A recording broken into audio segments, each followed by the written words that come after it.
Welcome to the Superhumanize Podcast. I'm your host, Ariane Sommer. And today we're diving into one of the most paradigm-shifting conversations in modern medicine, the metabolic theory of cancer. For decades, we've been told that cancer is primarily a genetic disease, a matter of unlucky mutations that require aggressive pharmaceutical interventions. But what if that's only part of the story? What if cancer is fundamentally a metabolic disease, a disorder of cellular energy production that we can address through diet, lifestyle, and targeted metabolic therapies? This isn't fringe science, and it's giving patients new hope and new options beyond the standard cut, poison, and burn model. Today, I'm thrilled to welcome Dr. Donese Worden to the show. Dr. Worden is a board-certified naturopathic medical doctor, researcher, and global health educator who has dedicated her career to bridging conventional and alternative cancer care. She's collaborated with Banner MD Anderson Cancer Center, served as CEO of Care Oncology, and she's also the creator of the 7 Pillars of Health framework, a comprehensive approach to resilience that addresses everything from sleep and gut health to spiritual well-being. Dr. Worden's motto is educate, empower, enlighten. And that's exactly what we're going to do today. We'll explore the metabolic theory of cancer, discuss both prevention and treatment strategies, and give you a roadmap for building resilience at every level. Superhumanize. Accelerated evolution.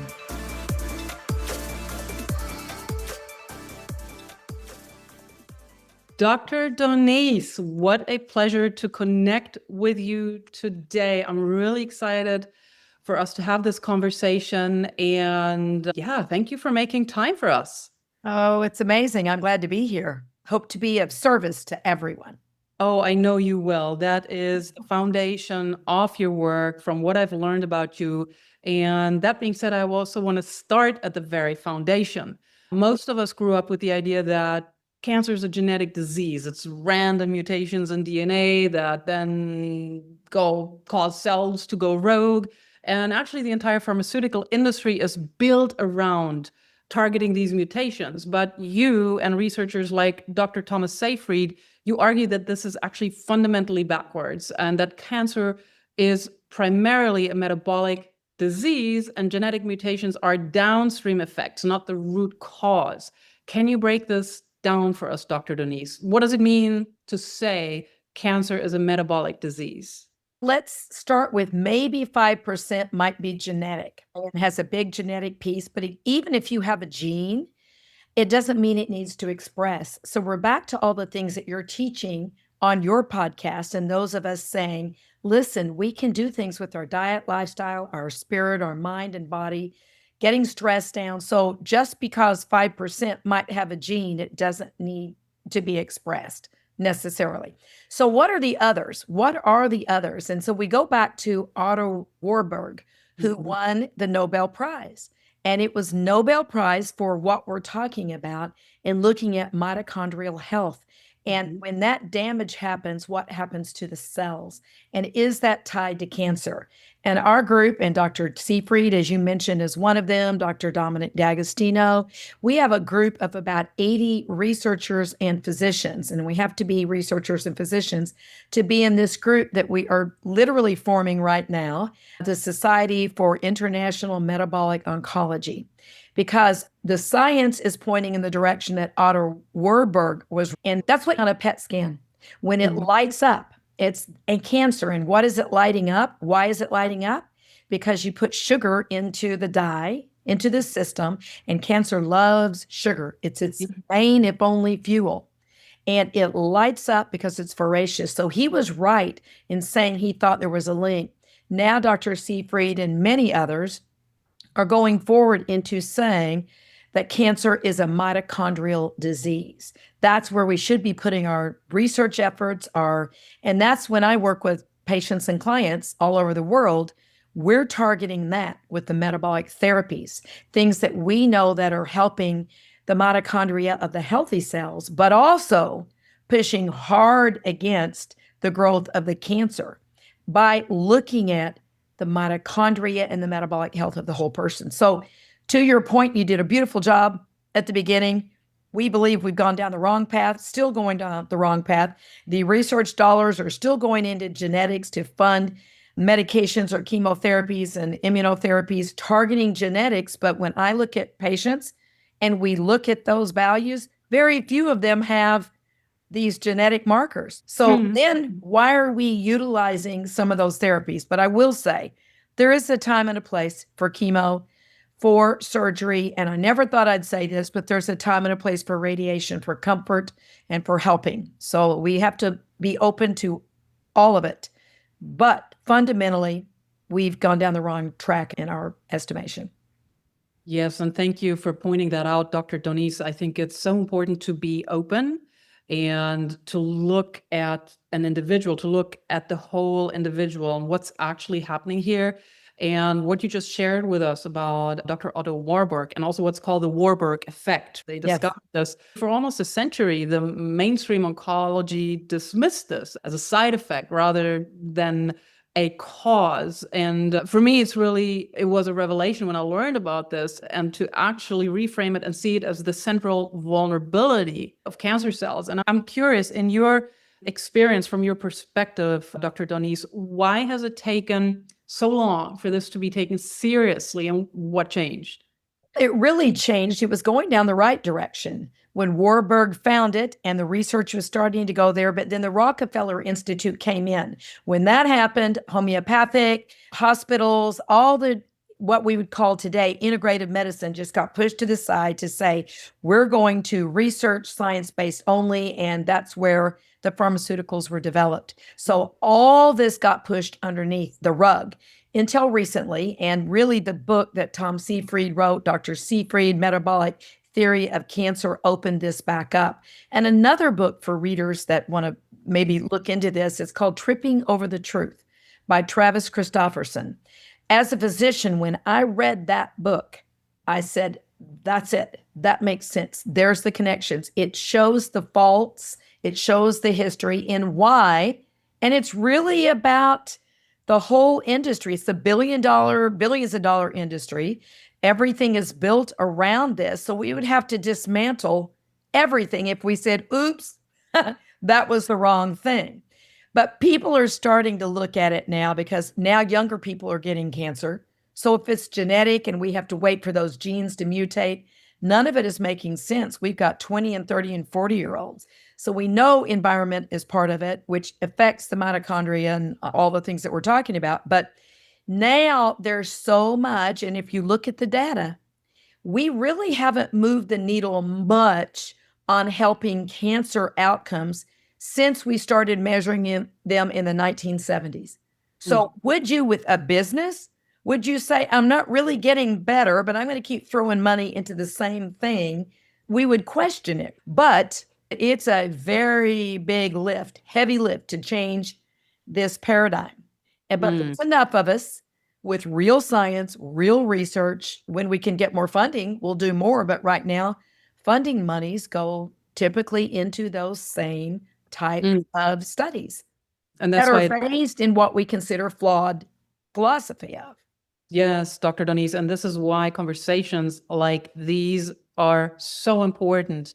And I want to recap a little bit of my layperson's understanding. If I understand correctly, so the cancer cells have damaged or dysfunctional mitochondria, which are the powerhouses of our cells, and they become metabolically inflexible and they become dependent on glutamine and glucose, and which is also interesting because this is something we can exploit to our benefit, right? Before we get into treatment, I would love for you to explain to us what causes this mitochondrial dysfunction in the first place. What damages the mitochondria? You already mentioned its environment, but let's get a deeper understanding on what's actually happening in our world today. You mentioned younger people are getting cancer. So what's the deal here? Sure. So we know the environment and those toxins that we're exposed to, we know that damages mitochondria. but also so do antibiotics. We see it. There's ways to try to protect it if someone has to be on an antibiotic. But how many times have your listeners been prescribed an antibiotic and a doctor talked to them about NAC or other things that can help protect from that damage? It's not part of the paradigm yet. But I would say stress also does. When we're worrying, some of the most stressed people I know are biohackers because they're so busy trying to do all the right things all the time, and that they're stressed on trying to, what's my next stack? What's my next thing to do? And we have to remember, back to what you talked about, there's two real pathways that feed cancer cells. Okay. One is the glucose, which you mentioned. We can do a lot with that. We can say we got to change the diet. We put most of our patients on a ketogenic diet. High fat, low protein, not Atkins, not high protein. You have to do it right if you're going to do it. But we do that, but they can still have trouble getting into ketosis. And because when we're stressed, we're going to pull it out of the muscles, we're going to pull it from other places and still dump glucose into the system. So that brings us back to the stress side. We have to address that. The other big pathway is that glutamine, glutamate that you're talking about on this side. One of the big feeders of that pathway, again, is stress. We're trying to find the best blockers we can for both of those pathways. Some are repurposed drugs. This is not all natural medicine that we're talking about. We've got different molecules we're looking at now that are looking good on trying to block some of these pathways. But a lot of it, for those that are healthy at the moment and saying, I don't want to get cancer, there's things to think about. But I always go back to the top. If you're not addressing the stress, no matter how good we are at these other pathways of blocking them, doing all the ketogenic diet, hyperbaric oxygen, the treatments I'm sure you're going to want to talk about in a minute, all of that, we can only get so far if we're still dumping sugar from the system, those adrenal glands running cortisol, or pulling from the muscles because you're telling the body it's in stress and it needs to survive. It's going to choose survival in the moment over, I need to fight this cancer. Yes, Dr. Donese. And to circle back real quick to something you said just a few minutes ago when you talked about getting the patients on the ketogenic diet, high fat, low protein. I know from conversations with friends when this comes up, and especially the ones who are quite focused on a diet that is rich in animal proteins, they're like, why low protein? Can you break it down for us, please? Be able to get into ketosis. That means that your body is burning fat and it's making a different fuel. Instead of the brain and the body using glucose, now it's using ketones. By the way, those are far better, superior, and cleaner fuel for the brain. That's why it works in neurological diseases, Parkinson's, MS. We're learning more and more.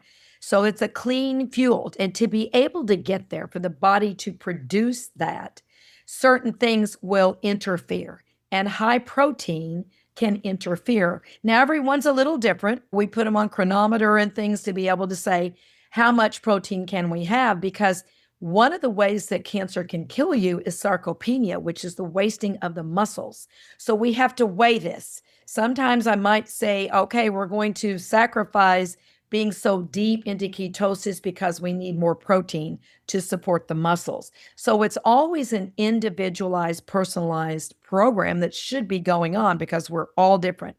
But the general is higher fat, lower protein, which doesn't mean low protein. It means lower than the fat. And the carbs are really coming from vegetables because we're really trying to get rid of the fruits. And you might be able to have a handful of berries. Yes. We're looking at their CGMs, we're looking at their glucose, and we're saying, okay, you can handle this, you can handle that. You're in ketosis, you're doing well. Let's tweak it because we've got to make sure good nutrition is going too.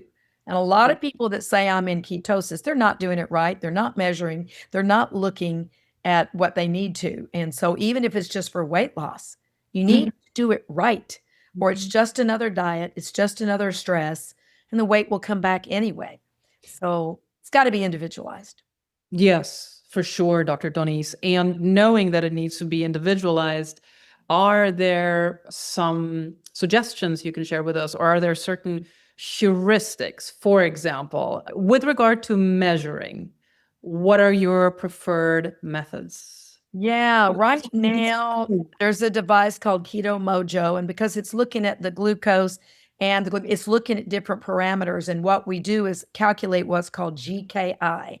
Who came up with that was Dr. Tom Seyfried, because now we're looking at the glutamate, the glucose, we're looking at a bigger picture than just are you producing ketones. And sometimes people can't get into ketosis because their blood sugar is too high.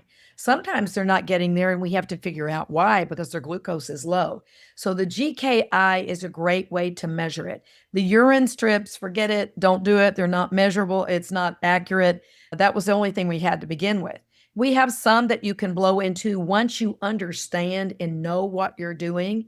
The BioSense, others that you can say, am I in ketosis? Those are fairly accurate.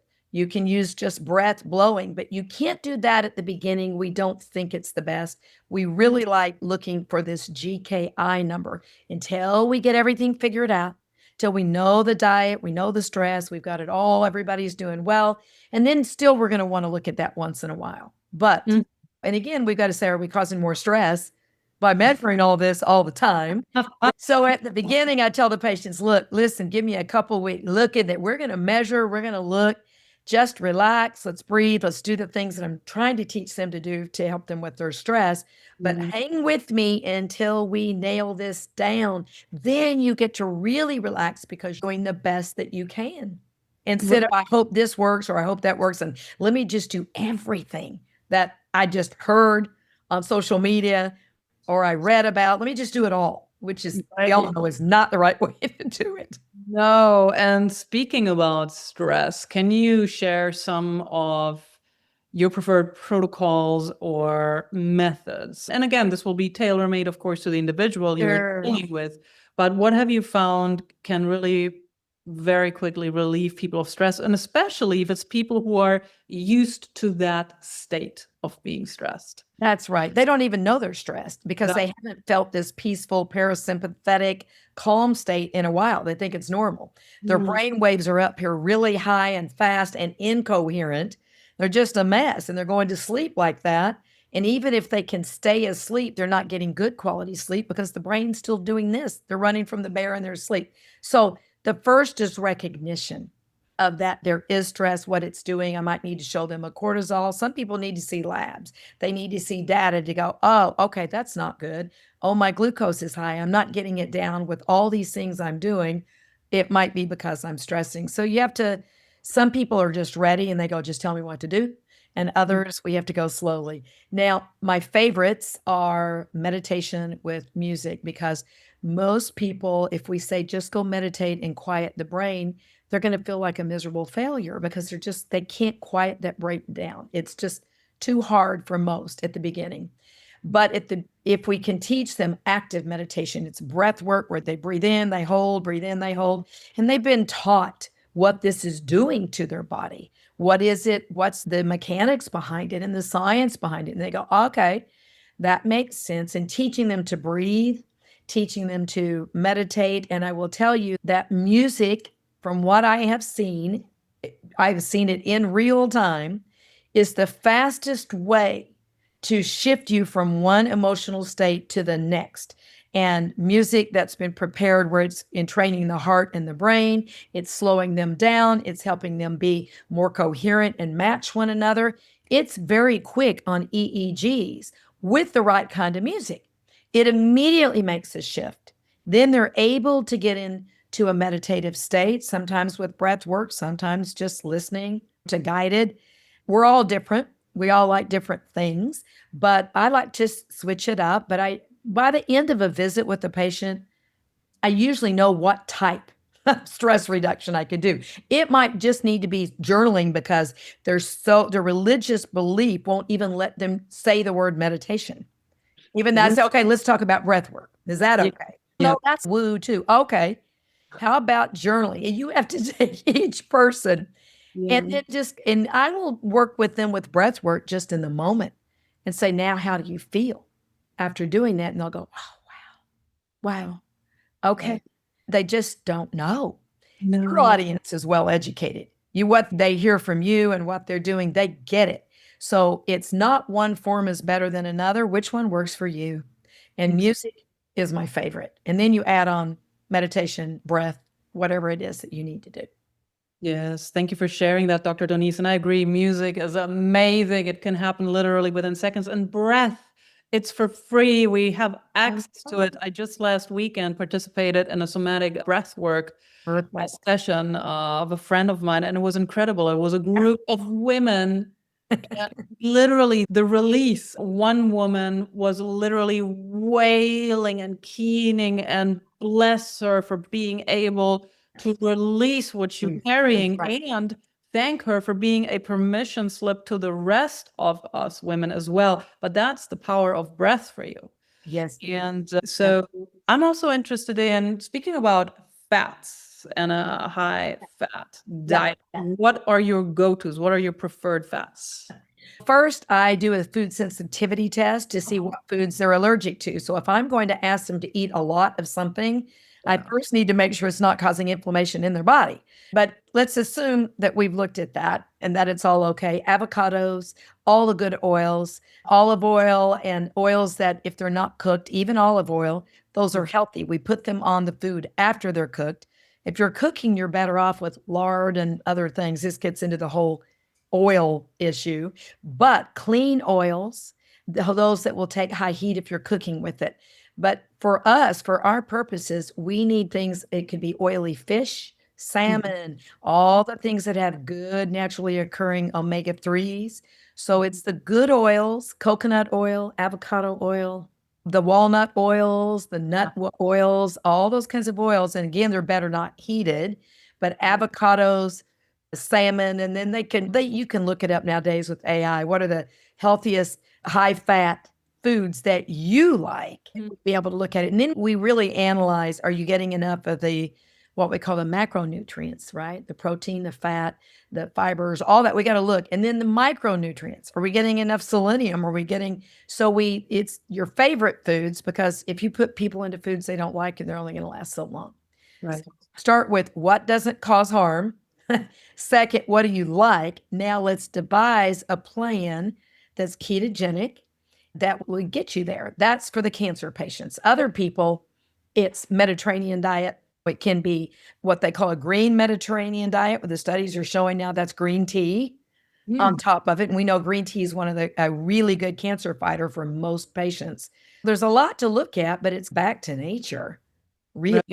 No processed foods, all the junk that I hope people are starting to understand. Buy organic when you can. Anything that comes in a box or a package is suspect. If it's direct from farm, better, but if at least it's fresh, that's where we want to go. Always, yes. And you just touched upon it with regard to the ketogenic approach. Is this something you would also recommend for prevention, or is that more of a treatment phase intervention? Yeah, it's great. People ask me this question all the time. And I say, what would it hurt if a couple of times a year for about 6 weeks, you went on a ketogenic diet? Because guess what? If there's some cancer cells floating in there, you just put a big stress against them, and you can lose a few extra pounds in case you need to or want to. Here's the good thing about ketogenic. If you don't need to lose and you don't have that extra fat, you won't. It helps cancer patients save their muscle. It's muscle sparing and saving. So that does that for healthy patients too, those that are not having cancer. So it's not going to deplete your muscles, and you're going to think of it like a detox, even though that word's being thrown around a lot recently in a lot of ways. But I look at it a couple times a year. Why wouldn't we? Yeah, I love that approach. Yeah. That makes a lot of sense. I'm actually going to look into integrating that. Great. Yeah. And when we talk about prevention or also keeping our mitochondria healthy, one of the most reliable ways to improve mitochondrial function is actually exercise. Let's talk exercise. And as I know, particularly the high intensity interval training or resistance training, which will stimulate mitochondrial biogenesis. So we're literally creating healthier mitochondria. And I've read that there's actually data that shows that it also reduces cancer risk across multiple cancer types. Yeah. And so from your perspective, Dr. Donese, what's happening when we exercise that makes us more cancer resistant? You just gave a lot of examples. You said it. So it's an oxidative, antioxidant, kind of goes in a cycle. And we know part of our pillars. When someone comes to me with cancer, I say there's going to be some basics: hyperbaric oxygen, ketogenic diet, and interval training. In whatever way that they can do it, I have to take them where they're at. And probably strength training as well, because they've got to keep those muscles going in a different way. And then we will choose different supplements, maybe repurposed drugs according to liquid biopsies and things, data that I gather to say these make sense. And if they're going to be on chemotherapy or conventional care, then I have to say, how do these play together? We're always looking for interaction. So a lot that I have to pull together. But back to your exercise. Here, let me give this as an example, is that Keto Pet is still going. And Ron Penna, who was one of the co-founders of Quest Nutrition, he sold it, but he funded, because he's very much part of our community with low carb, ketogenic diet, and trying to find things that help fight cancer in his labs. And it's his all goodwill that he does now. He just is giving back. But he funded Keto Pet. What Keto Pet was, they said, all right, we have dogs, canines that are similar to humans. Obviously, we're a little bit different, but they're better than rats. Better. We've got in the kill shelters many of the dogs that have these huge tumors and cancers, all types of cancers. And they went, and it took them a lot of, you have to go through regulations for veterinarian as well. But they went through it and they said, why not let us try? We're not going to harm them. They're going to feel better. We're going to do ketogenic diet. We're going to do hyperbaric oxygen. We're going to be doing MRIs to show what is happening here, what we're doing. And we're going to put them on treadmills for the interval training. We're going to figure out what works best. So it was part of the protocol of canines, which, by the way, many of the dogs got adopted. They shrank their tumors. Some went into regression, remission, and they got adopted. So that's when those of us in the clinical world of humans went, okay, we need to start thinking about this in humans. To answer you, part of the basics of what needs to be done, you can't just do ketogenic diet, hyperbaric oxygen. It seems at this point, and eventually we'll know with all the data that we're all collecting, that those that are also doing the interval training, HIIT, those kinds of things, do far better. And yes, there are studies on it, Walter Longo, all the ones that are doing longevity. And here's the beauty. Longevity hacks are the same hacks that we use for cancer. They're the same treatments. People say, how do you do this? I said, listen, I work with professional athletes and stage 4 cancer patients. It's personalized, and they're pretty much the same therapies, because anti-aging longevity is anti-cancer. So the interval is very important. Again, if I've got somebody in stage 4, they've lost a lot of muscle, I have to start what I can.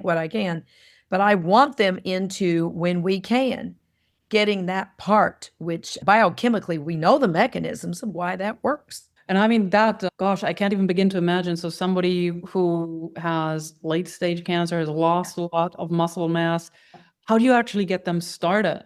Yeah. So just walking or even breath work. Some of them are at stages that, honestly, if they're at late stages and their belief system is not there and they're doing it for the family, I say, this is probably, you need to go on a cruise with your family and you need to do something. So I have to look, are they at the right stage to do it? Because I have many patients that are stage 4. Metastasis all over, but they come in, they're motivated. They used to be able to do things and they want to get back there again. They believe they can. So then we say, okay, here's the program. What can you do? How many steps can you take now? Let's take 10 more tomorrow. Let's go a little faster. So sometimes it is baby steps, but even just moving helps reduce the risk of cardiovascular, which we see a lot in the cancer patients that have been through conventional care. They've really hurt the heart, and some of them die of heart disease and strokes, and from not cancer didn't kill them, it's cardiovascular. So very individualized, but some of my stage 4, man, they're on their spin cycle, they're on their bike. I can't put a lot of weight on the joints. We just have to look at, do I need to get them in a pool so that they can walk to take the weight off? So it's very individualized, but everyone can do something. And just motivating them and empowering them that they can do it. And they Yes. feel better when they do. Yeah. Oh gosh. I mean, that applies to all of us, and to just go for it and do it, and not only in a situation where it's literally about life or death, but start when you're feeling good, That's right. feeling better. Something that I found of particular interest is you've co-authored research on something called the press pulse strategy for metabolic cancer therapy. Can you walk us through this, please? Yeah, so it gets complicated, but the big picture is, and I know you got an educated audience, but the big picture is, the way I explain it to patients even, is that cancer is really smart and it will learn. You can start a chemotherapy and it's working. It shrank the tumor, everything looks great. And it's like, everybody says, this is great. And all of a sudden it stops working. And we can do the same thing with natural therapies. It will find a way around it, or it can learn to ignore it, like a vaccine type idea. We have to fool it. We have to constantly come in with something new. And we're finding that even with chemotherapies, they're finding that lower dose, rotated types of chemo, and taking breaks in and out is better. First, because it may be fooling the cancer, and second, because it gives the body a chance to recover. So even with hyperbaric, we'll do 5 days on and 2 days off. The body needs a rest, and some of the structural things that we're looking for happen in that rest period, not during active treatment. So the studies and what we're seeing is most things we want to pulse. So repurposed drugs, if it's bendazole or something like that, it's 3 days on, 4 days off. We've got protocols for these things. So we pulse it. Other things are called press. We do not let up. One of those is ketogenic diet. We don't let up. We don't stop that, because we've seen it too many times. As soon as we let those carbs and that sugar back in, all of a sudden we watch it. Watch those tumors come back very quickly and the cancer markers go. So we know we can't let go of that. We've got to stay on that. Other things, you stay on the stress reduction, the meditation. We can't let up. That's an everyday. We don't need to stop that. So that's the general idea. Not only is it harder on the cancer if we're pulsing certain things, but it also lets, like in repurposed drugs, we give the liver a chance to recuperate in between. Yes, and that's actually one of the most exciting aspects of your work, the use of repurposed drugs. So the medications that were developed for other conditions, but they have anti-cancer metabolic effects. Metformin comes to mind, which originally was for diabetes, or doxycycline, an antibiotic, and there's others, but these are often generic, they're inexpensive, they have decades of data, safety data. And why aren't these used in standard oncology protocols? What's the resistance? And what's happening there? Back to that same, so let me talk about my colleagues and friends that are traditional oncologists. They went into it for the right reason. They wanted to help people with cancer. Now they're stuck in a system called standard of care. And if they step one bit out of that, they can lose their license, they can be fined, they can't step outside of this box. So even if they're friendly to Ward, or they say, all right, I trust Dr. Worden, she's not going to interfere with what I want to do over here, or we're going to have a conversation about it.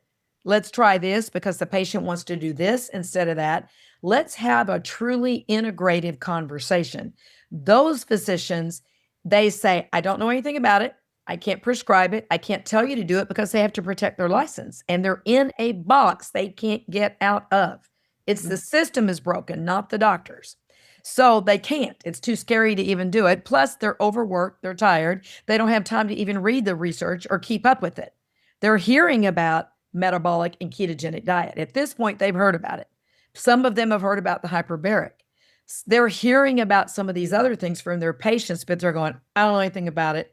And some say, if I don't know about it, don't do it. Others go, I don't know, but if you're with somebody I trust or somebody who knows what they're doing over there, okay, this is your call. So it depends on the oncologist, really. So they're stuck, and then the patients are stuck in between, wondering, what do I do? Who do I trust? Who do I listen to? That's where I come in. I'm this mediator to be able to look at both. Because like I said, there's a time and a place for conventional. Now, sometimes we need to shrink a tumor quickly because it's going to kill somebody very quickly. And sometimes the fastest way is, if there is a medication, a chemo, or something that could get to it faster, it might be worth thinking about. I'm usually in favor of surgery because if we've got something growing in the body that's not talking to the rest of the body, it's growing quickly, we get out as many of those cells as we can because then your own immune system can get in there and start working. Now we've got a chance. The problem with the conventional care that no matter what they're doing there, they're still leaving cancer stem cells. So they did chemo and they said, great, look, the tumor shrank, you're in remission, this is great, I'll see you in 5 years. And then all of a sudden there's a reoccurrence. And why reoccurrences are worse is because those cells that reoccurred and came back were the ones that survived the therapy to start with. They're called stem cells and they're more aggressive, they're faster, they're stronger. And that's why as people get cancer the second time, it's the same way. It's usually a shorter window that we have to try to help them. Yeah. Okay? So the good news is we believe, and I can't make definitive statements yet, but what we're seeing so far, we believe the metabolic therapies are getting to the cancer stem cells. So now maybe it's not going to come back. Now we've got a better chance of survival and less reoccurrence. And the other beauty is many of the therapies they help with chemo sensitivity and radiosensitivity. So if you're doing radiation and chemotherapy, if you're doing the metabolic therapies, you will probably have less side effects and have better effects. And maybe they can use a lower dose because many times they have to stop because the patients are so toxic, they're killing them with the therapy. So they have to stop. But if they could have gone low dose and had less side effects, they could have continued. So it's always a dance. It's always a swimming around the data and the science. But we're very excited about what we can contribute to conventional medicine, not just saying, look what we've got over here. Now, someday we'd like to think that we could do it without the harsher toxic things. I think that's such an excellent approach, Dr. Donese, and it gives a lot of hope. Talking about therapies, something that's fascinating to me is, and you mentioned it a couple times before, is the hyperbaric oxygen therapy. And it's fascinating because it seems counterintuitive. We're taught that cancer thrives in low oxygen environment. So then when we're flooding the body with oxygen, what's happening there? So let's start with hyperbaric. What it actually does is drive the oxygen inside the cells. So that's what it does. When you oxygenate cancer cells, they don't like it and they die. They cannot survive. Cancer cells can't survive in high oxygen. And your normal cells do well with that too. But again, we pulse that. We have a certain time. It depends on the type of chamber, hard shells, soft shell. There's protocols for it to say, if you're in this long, we need to take the mask off out. And so we're still learning a lot. I'm going to say that we're still learning, but the data that's coming out of like Dominic D'Agostino's lab, he's funded by DARPA, the Department of Defense. He works with the astronauts, with the Navy SEALs. His science is hard and fast. And he's a hyperbaric and ketogenic expert in what he's studying. And that's how he got into the cancer world, was because what he saw that was helping our super soldiers be faster, stronger, and better, he saw dying of the cancer cells dying in these healthy people, because we all have cancer cells. That's what drove him into the world of being part of what we are, really specifically looking at oncology. I was just on a big call with him yesterday. He's part of our international group. It's oxygen can work for and against you. We think there might be a couple of types of cancers that maybe we should do a different type of protocol. So we're still learning. But I will tell you this, the patients that do hyperbaric and keto, they fare better, they feel better, their quality of life is better. And the oncologists are going, I don't know what you're doing over there with Dr. Worden, but you just keep doing it, because you are far outliving and far doing better than we would have expected. We feel confident, those of us that are really doing it. Like I said, there's 80 of us that are hardcore scientists and researchers and physicians. We know that we're onto something. We see it over and over again, but these are case histories. Do I have long-term big data to give you, double-blind placebo? No, not all of it, but we're starting to get there. And there is some in the literature, which you're a sleuth. You're in there and you're looking at this and you're finding these papers as we're trying to come out and do it. But with those of us also, not just research, but clinical, I know what I'm seeing. I know how the patients are faring. And even if I had one that I just lost 3 days ago, he's been with me for almost over 7 years. He was given a few weeks to live. Wow. He had a quality of life, riding his bike, doing his things. He decided to try a new chemo. And I think that he got so ill, so sick, we couldn't get him out of the hospital. But what I will say, he had a quality of life till the very end. And that's what I'm seeing. No matter whether the patient, it is their time, it's the time that they're supposed to go, or they're living far longer and better, or we've got remission. That's what I see. And I would never say I'm going to cure your cancer. Anyone who says that to you, I think you should run the other way. But what I can say, your quality of life will be far better. And I believe these are great therapies for us to give you the best chance that you have. Amen. And that's absolutely beautiful, Dr. Donese. A few weeks versus 7 years. You know what I think you'll find interesting, though, because you bring in spirituality and science into your group, is that some patients want to know what's called their prognosis. When they find out they have cancer, and the oncologist, they want to say, how long do I have? Or others go, don't tell me. Do not tell me. It depends on the person. But what's interesting, those that do know that date, they die almost to that date, right around that date. It could be 3 months, 6 months, 2 years, 3 years, 5 years. No doctor is that accurate, no cancer that specific that we know that we could predict it that closely. So what is that? That's manifestation. That's the belief system. I'm going to die on this date. So they die and they're gearing up to it. They stress about it. They do all the things that we know feed cancer. So I tell my patients that it's up to you whether you want to know or not. But some people feel empowered when they know, because they say, okay, I'm on it. I'm doing everything. I'm not going to cheat at all. And others say, I'm going to stress about it. It's going to make me worse. But what I do know is the power of the human spirit, belief system, and body. We believe that we have a chance, and that's not called false hope. In medicine, we're taught, and you're really frowned upon to give false hope. I think we need to give more hope. Oh, gosh. The minute you take that away, they've given up. Yes, Dr. Donese, I could not agree more. And which brings up in my mind the biology of belief, Dr. Bruce. Right, with Bruce. Yep. Yeah. The power, our own powers are so vast. We've been experiencing, I think that the placebo effect, it gets bigger and bigger compared to like where it was 20, 30 years ago. And it still gets maligned instead of really looking at this. It's amazing, right? It's so funny. I used to be in pain management before oncology, and we would sit there with the medications coming through. The rep would come through and show us these things, and it would be the placebo was almost always right there next to or just under the drug. And we're like, why would we want the side effects in the drug? And the placebo's real, and that's what I tell patients. It's not something floating out there that it's a hopeful thing.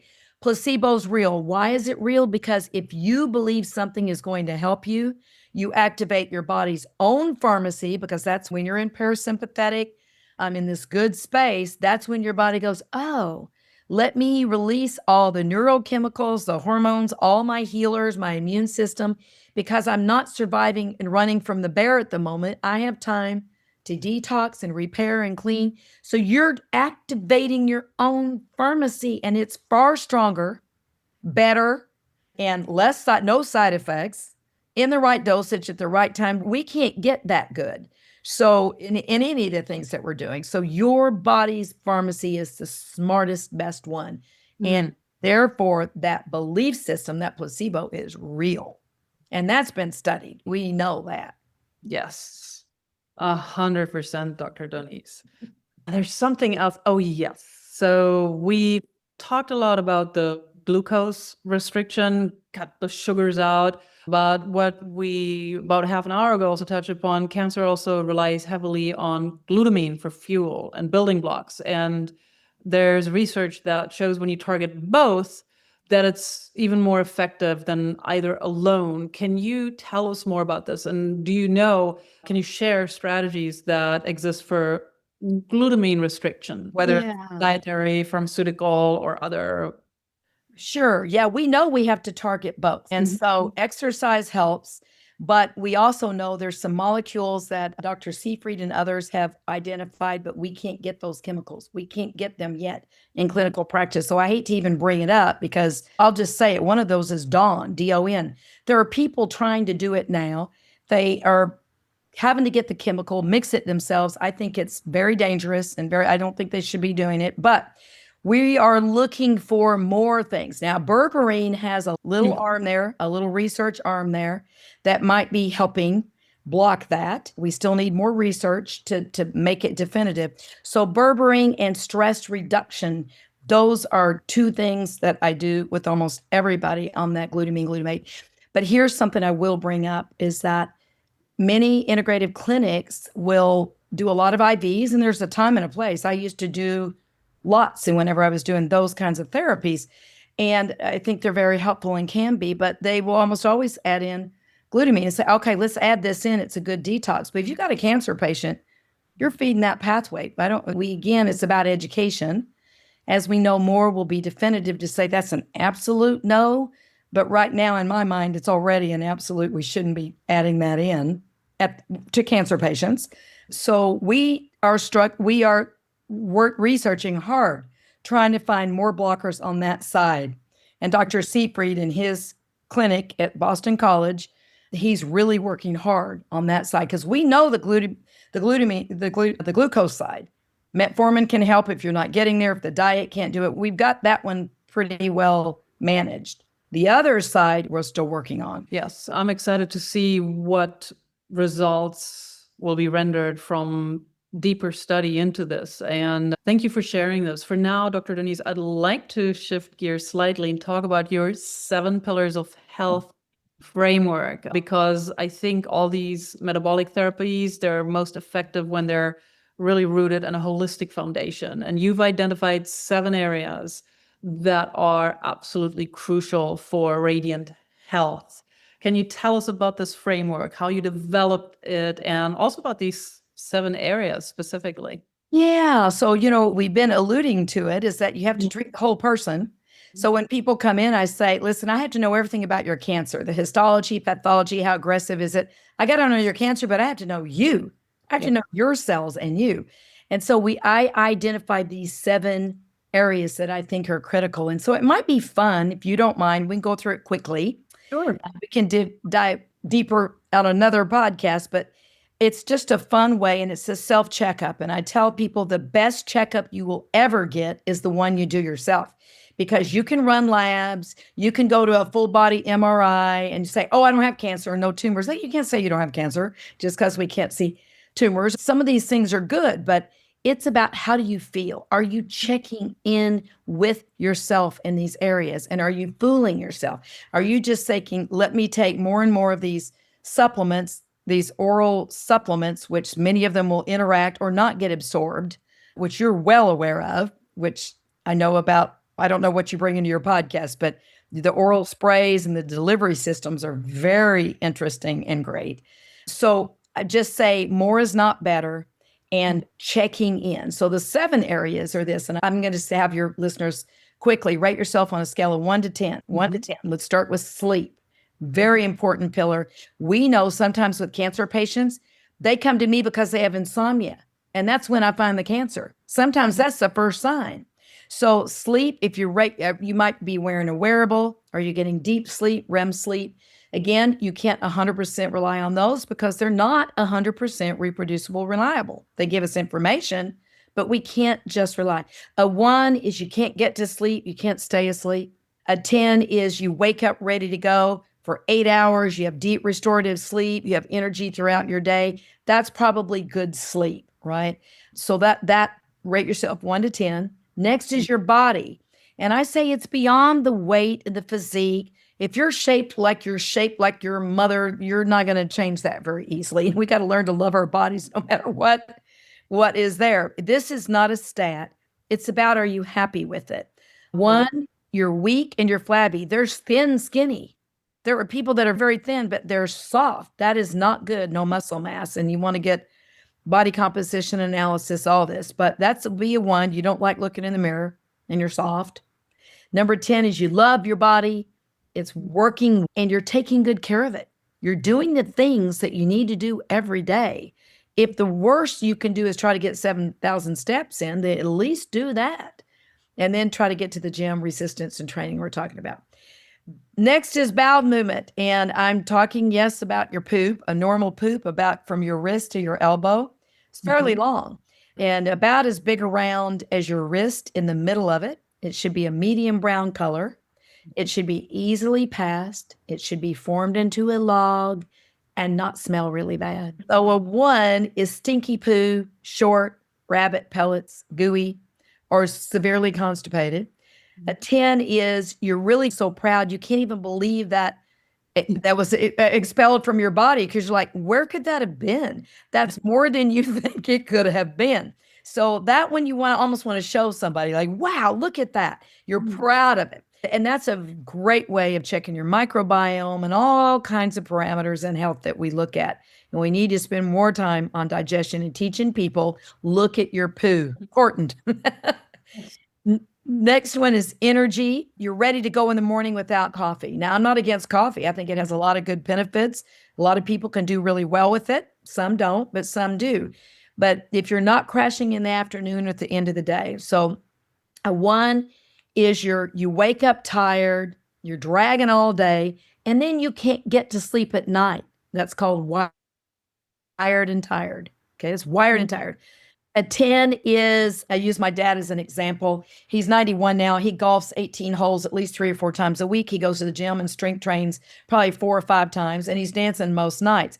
And he got caught skinny dipping because he went to some spa thing with one of the women in his life. That's another sign of longevity. And they got caught because they forgot their swimsuits. They waited till everybody went to bed. They got in this natural hot springs, got too hot, laid down to cool off and fell asleep and got caught. That is the way we're supposed to age. Beautiful. That's the way. Yeah. So when people say I'm getting older or I'm 40 or I've got kids, that age thing is never an excuse for having good energy. So next is the mental state. And that includes how clear are you thinking, your cognition, your wiring and firing, your thinking through and your creativity is there, your focus, your memory. Are you having trouble with word retrieval? Sometimes if you get a bad night's sleep, you might have a day where you go, oh, what's that person's name? But that should not be getting worse or happening more often. So a 1 is you really have trouble with any of those things. And more importantly, they're getting worse. We need to pay attention. Let's find, is it inflammation of the brain? What's causing it? A 10 is you're creative. Your memory is good, long-term and short-term. And you're able to have a pretty good recall of things. Next is relationships. Do you have a strong support system? We know that by studies, those people who do live longer. 1, if you don't have any family, you don't have friends, you don't have colleagues at work, and you just feel really alone and secluded. But also in relationships, I include intimacy. Because whether you have a partner or not, you still need to be intimate with yourself. You need to touch in with the sexual part of your body. You need to keep that active and alive in whatever form that needs to be for you. But that is a part of having a relationship with yourself. And we need to start talking more about that. And a 10, you've got a great tribe of people around you and you're having great sex. That's it. Last one, not least, most important is the spiritual health. And that's the ability to feel connected, have a deep sense of gratitude and serenity, the ability to unplug, let go, where we started this podcast, being able to have a process that you can do that lets you connect to the divine, whatever you say, God, spirit, whatever that is, to be able to connect where nothing really matters. And I tell my cancer patients, when you get to the point that you're not afraid of cancer and you're not afraid of death, that's when we see spontaneous remissions, because they get to the point that they can connect, that they realize it's all going to be okay no matter what. And that's important. So 1, really find people around you, go to church, go to a meditation group, go to yoga, find your tribe, listen to your podcast, which you're bringing in the spiritual side to say, building these kinds of communities are very important. And a 10, we're not talking about turning water into wine. It's the ability to feel that sense of peace and connectedness, no matter what challenges are going on in your life. I've had more in the last 3 days. It's just, you never say the words, what else? Because there's always another what else, right?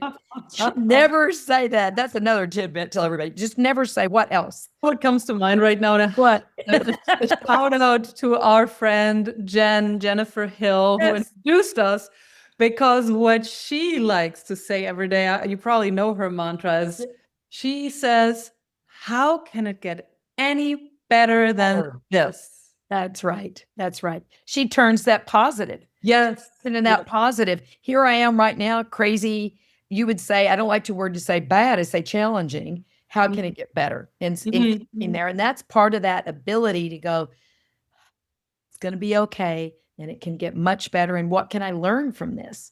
Whereas the empathy I might have for others, or some of the greatest teachers I've ever had have been the people that I would say, I would use the word betrayal. Right? Yep. That you trusted, you felt betrayed, and they were some of my greatest teachers. So we look back, it's hard to do it in the moment, but looking back to say it's all in a divine process and time, not because of karma, because you did something wrong. People come in and say, did I get karma? Did I get cancer because of karma? I said, I'm not a spirit. I'm here as a guide, most emotionally, spiritually, this and that I can. And I'd like to say that I am a healer. I'm a healer in a sense, but I'm more of a teacher, to teach those to heal themselves and to be able to get there to those places. And so it's just an honor, really an honor to walk through this with people.